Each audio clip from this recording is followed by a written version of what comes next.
Hello, dear students. How are you all? I hope you all are fine. All right. So my name is Sweetie Gupta, and today's our topic is plant kingdom. So let's get started. Let's walk through this plant kingdom. While walking through this plant kingdom, what do you see? You see many different types of plants, right? And you will be surprised to know that we share space with nearly 400,000 plant species on Earth. Just imagine 400,000 plant species. That means we are living with them, we are living in between them. And many of the plant species are vascular plant species. And among these vascular plant species, there are majority of them are flowering plants. Yes, and very interestingly that there are 2000 plant species, the new species that are discovered every year. Yes, 2000 new plant species are discovered every year, and very sadly they are already on the verge of extinction because of human exploitation. All right, so when we talk about plant, you find many different kinds of plant. They are different in their structure, they are different in their leaf formation, they are different in their branch formation. So they are not only they do not only look different, but they are different with respect to their internal environment. For example, the reproductive cycle. For example, the transportation process, how do they transport the water and minerals. All right, how they are rooted to the ground. So there are many characteristics to learn about, and there are many plants also to know about. So what do? We organize these plants into groups, and this organization we call it classification of plants. So what is this classification of plants? Classification of plant is the process of organizing many different types of plants into different category or into different group. And how are they how the plants are grouped? The plants are grouped based on whether they have roots, leaves or stem, whether they have water carrying tissues, that means whether they are vascular plants, whether they are non-vascular plants.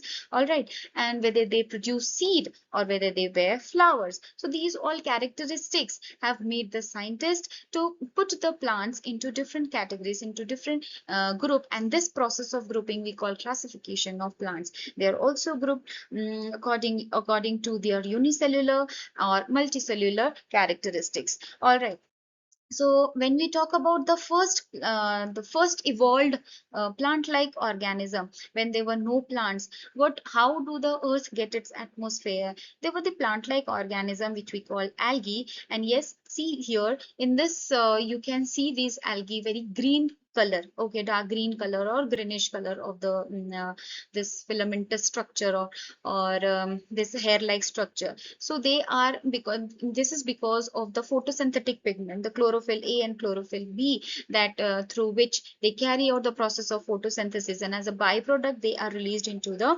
environment. And so before there were any plants, the first organism, the plant-like organism which the scientists found, or the scientists discovered, were the algae. And the algae are very diverse. That means they are from hair-like structure, they are from colonies to the giant seaweed, which we also known as kelp.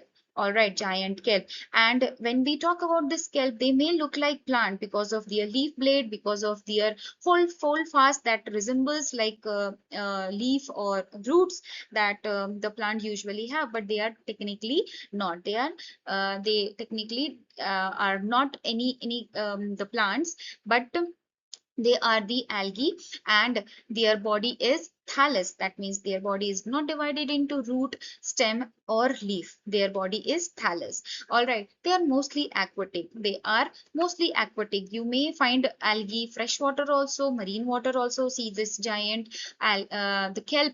When you must have taken a boat ride, or you must have gone to do the water activities there, you must have seen these kind of plants, the plant like organisms. So they are not plant like, they are not specifically the plant, they are the algae. And they do not have any vascular tissue that conducts the water, and they do not produce any kind of seed. They reproduce mainly by the spores and fragmentation. When we talk about algae, there many green algae are there, okay, and green algae have evolved later on.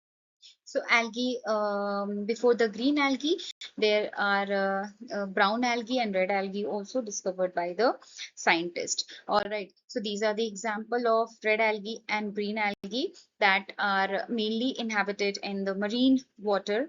All right. So yes, green algae, you may find green algae in your surrounding. They are found on the damp places, the moist places of the soil, of rocks or stones. All right. So because the algae are simplest plant-like organism, their body is not divided into root, stem, and leaves, and they are more like thallus. Okay, so they have been put into the category called the Thylophyta. So this is the first category, or this is the first group of the plant kingdom that the scientists have put these kind of plants who do not have leaves, stem, and roots. So these plants have been put into the group Thylophyta, and this is the first group. And I tell you this that green algae is very, very important for our study because they share the common ancestral feature with the land plants or the plants that are found on the terrestrial places. So they specifically the when I talk about the specific algae which is called the stonewort, that belongs to the freshwater green algae, that belongs to the group called the Charophyta. Okay, they are the group of the freshwater green algae. So they resemble they resemble, or they share the common characteristics of the plants. All right. So it is believed that 450 million years ago, before 450 million years ago, the plants have originated from the green algae, specifically the stone words. All right, so here when we come to the land plants, which we also call embryophytes, all right, so they are divided into four major groups. They are bryophytes, pteridophytes, gymnosperms, and the angiosperms. All right, when we talk about the plant kingdom, this bryophyte comes to the second category, pteridophyte third one, and gymnosperm the fourth, and the fifth and the last one will be the angiosperm. This is the youngest category that have been that you that are prevailing all over the earth. All right, so when we talk about the second category of the plant kingdom, or the first group of this land plants, so there are mosses, liverworts, and hornworts. Mosses, liverworts, and hornworts you might find in your surrounding growing. They appear as if the green, lush green appearance they are having. They look like the lawns, the carpet, the greens of carpet that you have in your lawns, that you might have seen the carpet texture they are having. All right, so mosses, liverworts, you might find these kind of grasses or these kind of plants growing together. Okay, their size is very, very limited. Yes, so these are the lush green appearance of the mosses that you might find on your walls, side walls, your footpaths, your roofs.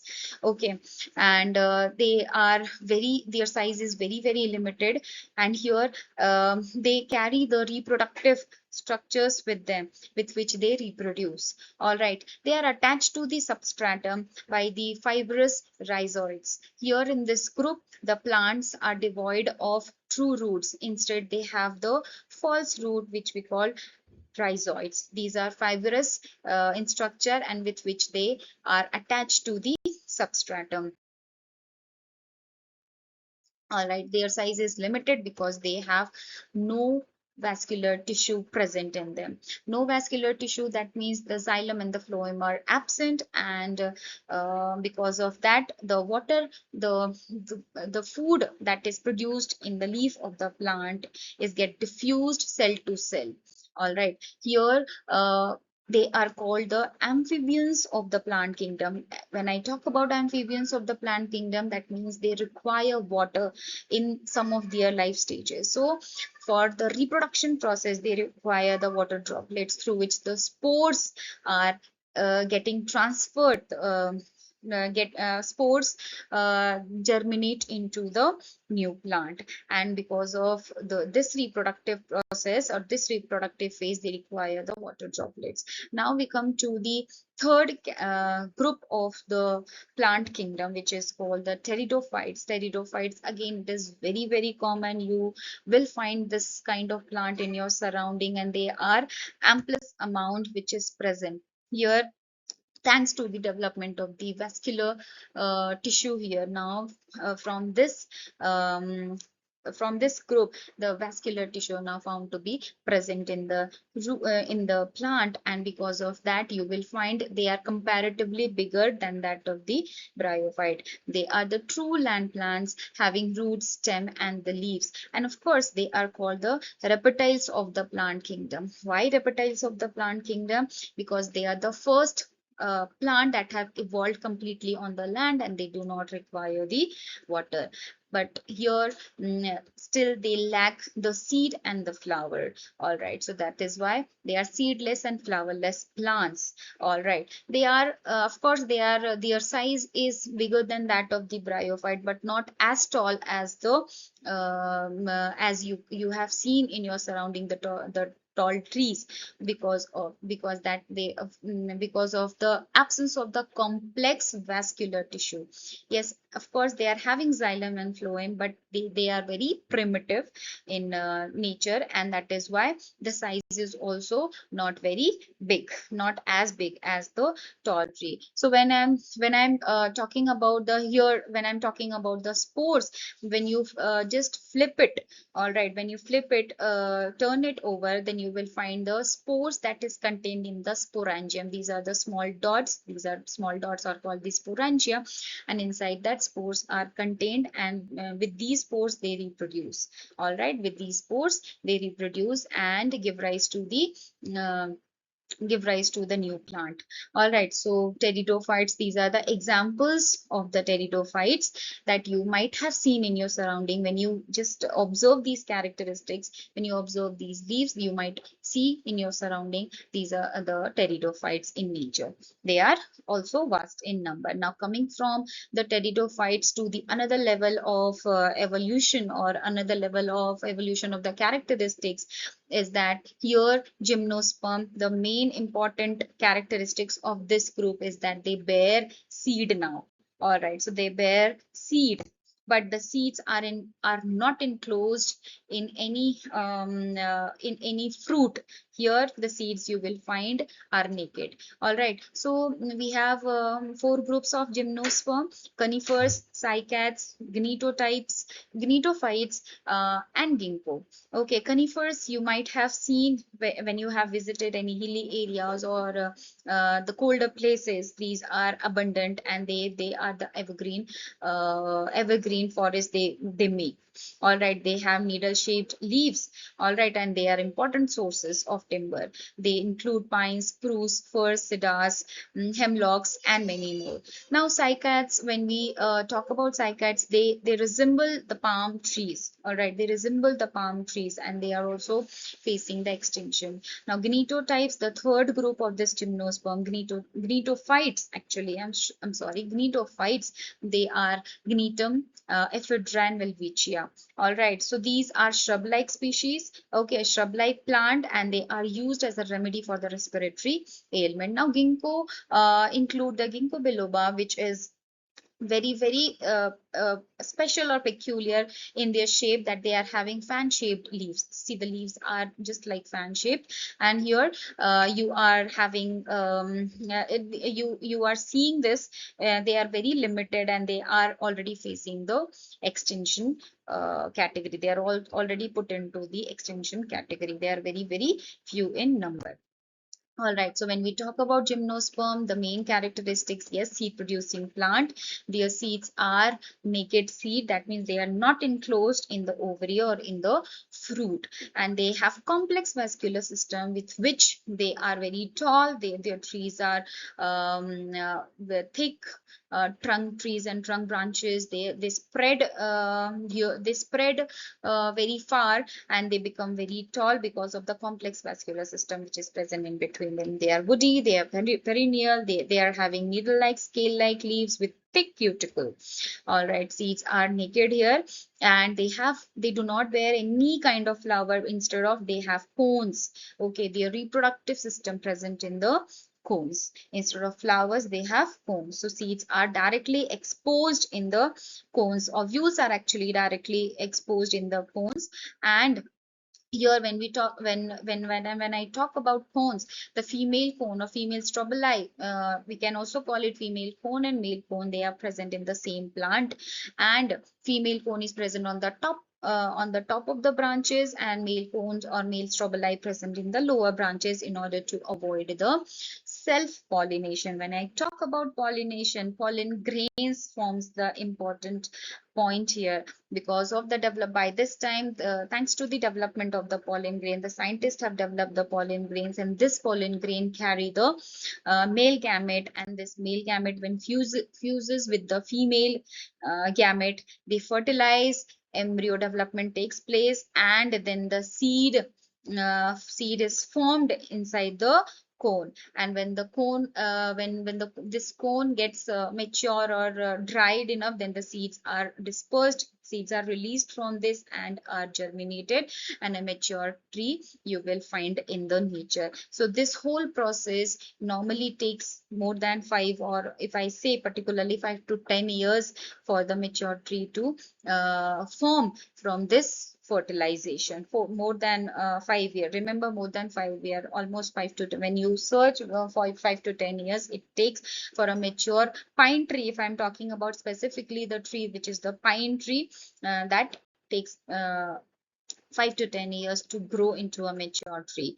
All right, now from the gymnosperm we come to the another group where the seed is now being enclosed into the ovary or into the fruit. All right, seeds are here enclosed inside the fruit, and a proper environment seed is getting. And this is the another characteristics of the angiosperm, the flowering plant. Now flowering plant, angiosperm, as the name suggests, the flowering plant, they bear the flower. So flower, not only the bearing flower is one characteristics, but the another characteristics which makes this group very distinctive is the seed always enclosed inside the ovary or inside the fruit. All right, seed is not exposed here. And I should not give you any kind of example because yes, we have seen vast number of flowering plants, almost 94% that we have read in the first. 94% of the plants are there in the of the total plant species. So they are very vast number, they are very diverse. All right, and here if I talk about the key feature is yes, of course they are flowering plants, seeds are enclosed inside the ovary, reproductive system here it is present in the flower. They are the most diverse group of the land plants. Remember, 94 percent of the total plant species that is found on the earth, 94% are the flowering plants of the vascular plants. All right, here when we talk about the plants, yes, of course I should not give you the example. You can find number of the plants in your surrounding. So when we talk about what we have done so far, how do we classify the plant, scientists have already done it for us to make the understanding or to make the study very easier, is that when the plant is not having any kind of root or stem or leaf, they are called undifferentiated, they are called thallus plant, and therefore they have been put into the category Thylophyta. And now from Thylophyta, now the plants which are found on the terrace, found on the land, we call land plants, and they are bryophytes, that are they are bryophyta, they are non-vascular, pteridophyta, gymnosperms, and the angiosperms. So they all are vascular, but the pteridophyte do not have any seed or any flower, gymnosperm having seed, but the angiosperm here containing both seed as well as flowering plants. So these were the 5 groups of classification of the plant kingdom. So thank you very much for your cooperation, and I hope we'll meet in the next video very soon. So thank you very much.